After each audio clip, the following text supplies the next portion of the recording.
What's up mga kadayway? Ito na yung final sa ating steel cabinet na heavy duty. Papakita ko muna sa inyo yung isometric view niya. So ayan. Tapos ikot tayo. Sarado natin.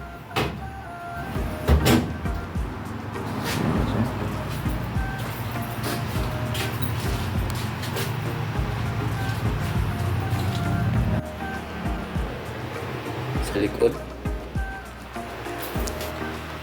Simula tayo sa labas mga kadayway. So dito kadayway, ito yung ginawa nating approach dahil wala tayong binder. So yung ginawa ko, nag-frame ako ng angle bar. Kung mapapansin nyo, ayan, so hindi siya naka-flash sa ating angle bar, nasa ilalim siya. Ayan, kita nyo. Ayan, naka-weld yan dito. So tinating ko yan at nilagay natin dito. So ganyan din yung ginawa ko sa lahat ng side sa cabinet na to kadayway. And then mayroong nakalagay dito na exhaust fan. So dalawa yan. So dito rin sa kabila may ilalagay din dito. At sa hinges kadayway, gumamit tayo ng cylindrical hinges.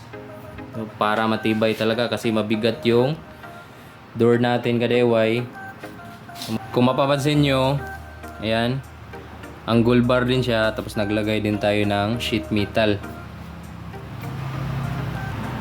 Yung kapal ng ating sheet metal kadayway is 1 mm.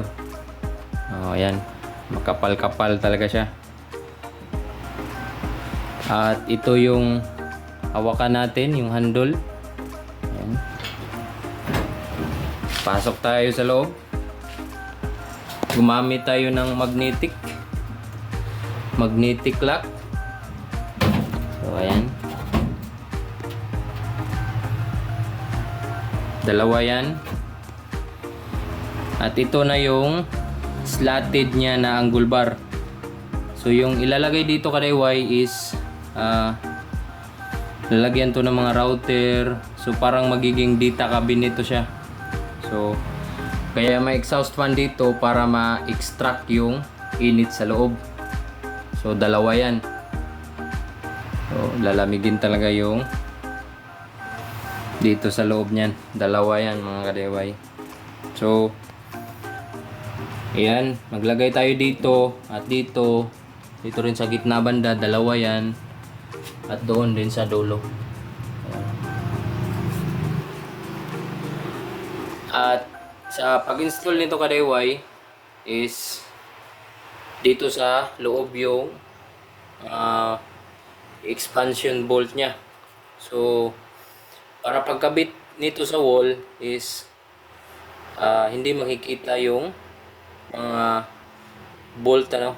So hindi kagaya dito na halimbawa dito natin ilagay, so nakikita siya. So depende naman sa inyo kung ano yung gusto nyo.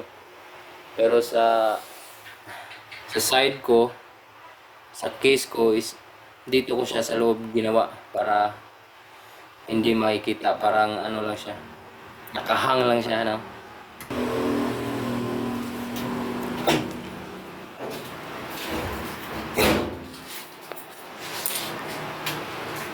At yung kulay pala nito is silver. So sa mga gusto magpagawa kadayway, kagaya ganito. So kung okay lang sa inyo na ganito yung design, so PM lang tayo sa page. Pero kung gusto nyo ng design na cabinet na walang angle bar na nakalabas, so kailangan na natin ng binder dyan. So parang hindi ko pa kayang tanggapin yung ano na yan. Hindi pa natin kaya yan. So kung ganito lang yung design na gusto nyo kadayway is kaya natin to. So PM lang.